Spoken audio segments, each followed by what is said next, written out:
Hello, everybody. This is Frank with Iron Age News, and we're going to do a little review. We haven't done reviews in a while.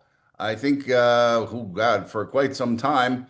Originally, we started doing these back during COVID, talking urban survival vis-a-vis where were the food banks, where you could get something if you needed food, if you needed aid, things of that nature down here in Broward County, and also some of the things you could do to survive, be it protein powders and green powders and things of that nature. And also, we did a couple of reviews for various products. We did one for the famous John McPhee Sheriff of Baghdad with their carbine training course, things like that. Now, I got a call from the Penny Pinching Patriot, who is part of our little group down here, and she had turned me on to a app called Too Good to Go, TOO Good TO Go. We'll put a link in the description for this, and what they say they are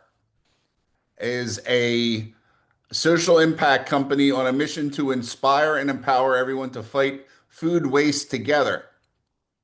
So basically, what they do is they get different companies to sign up and pledge that they will put aside certain amount of food at the end of the day, various times whenever I guess they're going off of their shifts and things like that, and they sell it to you at a pretty high discount.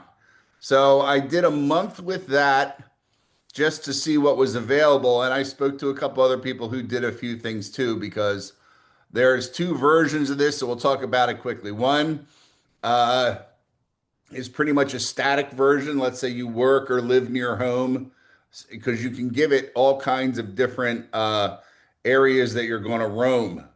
Okay, which is a good thing with this. So if you say I'm going to be within 2 miles of my house, may not be enough. Maybe you have to go to 5 miles or something. You'll see it'll give you the different companies that are available, and of course, what type of roughly is it a breakfast-ish thing? Is it a bakery-ish thing? Is it a meal thing? And a price. So it's good to know what these companies normally charge for things to see what kind of savings you're getting. I will go and tell you it's probably at least half with the real companies, legitimate large corporations, about half. So if it's $10, you're getting 20 or 20 some dollars worth of food. And depending what it is, a lot of times it's prepared things. If you're talking about a company like not Sprouts, it'll come back to me later on. But any of these larger companies that has a pre-prepared section, they'll give those to you and you can see what the price was on the bottom or something like that. But I'll tell you at least half, if not more. The real value seems to have been in the mom and pops in the area, which we have a number of down here. And the mom and pops give you, more portion, and there's some more stuff we'll go into. So anyway, it's available on the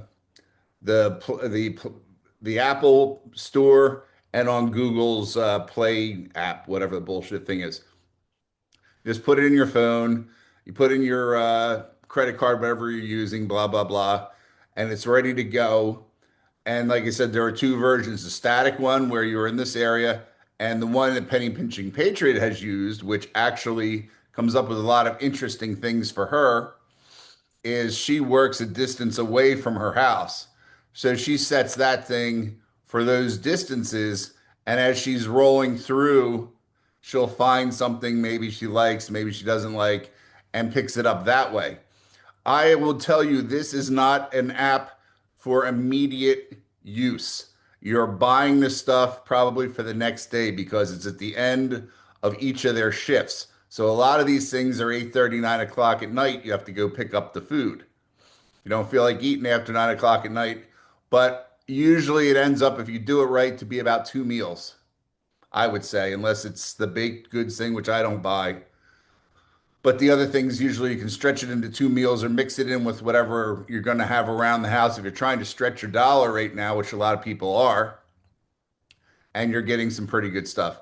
Like I said, the local places near me, you're getting uh, even Whole Foods. They gave me a rotisserie chicken, a full rotisserie chicken, chicken sandwich, and a couple of other things. The guy was pretty good with it. They're all different. They never tell you what's in it. That's how they do this. So, like you said, I've never had a situation where I felt ripped off, and it works out pretty well. So you can get it to the point where you're getting a meal to two meals for $10 if you have to have prepared food. If you do not want to cook and you like shit from these different stores, they'll even have things for Krispy Kreme, which I saw, which is funny. Krispy Kreme will do like a dozen donuts for like $6, which is a big difference. We use it if we have to go someplace, like if it's a coffee event or something. You bring these things, it's six versus 12 or 15. I like the store up the road from me, which makes its own, but the fucking things are 15 to $18 for a dozen donuts. I think it's criminal, you know? So something to look at because as we always say, the United States is the best country to be poor in. If you have to be poor in the United States, but you can be smart about it and you can do things to stretch your budget. Even little things like this, it doesn't sound like much, but if you have X amount of people, it will work out for you. There are other things I've heard that there are some kind of produce places. They are not in my region, so I can't tell you. The other good thing is, let's say you're in another town, like if you have to travel, you get in late, you click that thing, boom, it's a national brand. Let's say it is the Whole Foods or something like that. You just stop there and away from the airport or whatever to get out of your car, bang, boom, pop. You got your shit, you get back to your hotel room, you have something to go. So I would say, like I said, it's at least a 50% savings.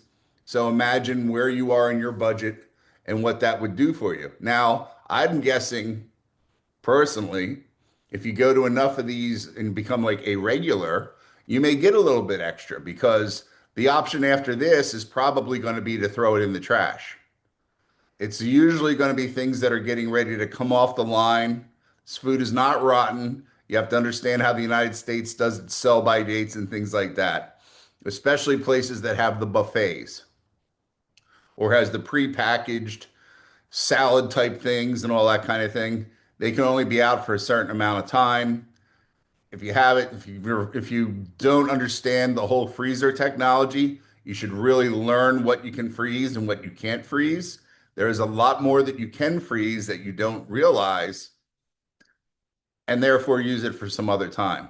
If you're in a big city, I'm sure like New York City, where everything's $35, getting shit for $15 or $10 is going to be a big savings for you. And if you do not have EBT or things like that, or don't deserve it, which is more like it, then you can work on this kind of thing. There are a lot of other city specific tricks that we can't get into because we don't know your city. But we have had discussions with guys in like Chicago and New York and places like that. And they'll tell you there's never a reason when they had this crybaby thing about the EBT, there was never anybody going to go hungry. That in those areas. I don't know about out in the woods, but in these major cities, that was never going to happen. In my area here in South Florida, Broward County, that was never going to happen. We got ourselves together so well during COVID because we did have a lockdown, regardless of what anybody tells you. We're just talking about it again today that we needed to catalog all the indiscretions that our local government inflicted upon the people, destroying their businesses and threatening to lock them up and just acting like a bunch of real black shirts for a while, because they could get off on it. But here's just another little thing for you. Save yourself half the money if you say, man, I spent $200 when I was out eating shit at the stores. Well, now you spend $100. Save the other $100, put it in the bank. So that's all I have for you. It's a little bit long, but you can mix and match on the phone. I'm not so big with it. I have the most basic version. If you are interested in this type of thing, Penny Pinching Patriot at where is she? Instagram. She does a lot of those. She gives you all those. She tracks the different companies that are doing, a lot of couponing and things like that. Because these days, People don't realize how good the couponing is too. You can eat pretty well. I mean, if you have a position like we're trying to get together right now, which is to get when you start seeing deals on durable goods like freezers, get like a half a coffin. Once again, lucky enough, we're in a state that has beef cattle. If we are able to get like one more person or two more people, we can get a certain amount of a cow, and it works out to being $4 a pound. $4 to $5 a pound for red meat. How could you go wrong, right? How could you go wrong for that? And people can say you'll get bored of it. I'd rather get bored of locally grown fucking cows than some shit that the Chinese are playing with out in Oklahoma, right? I'm not even going to talk about the condition of the bacon that we have bought from Publix and what the hell that was before we had gotten it. We had to throw it in the trash can. So anyway, Too Good To Go gets 4 stars out of our 4 star system. And that's about all we have for it. Talk to you later on. Have a good day.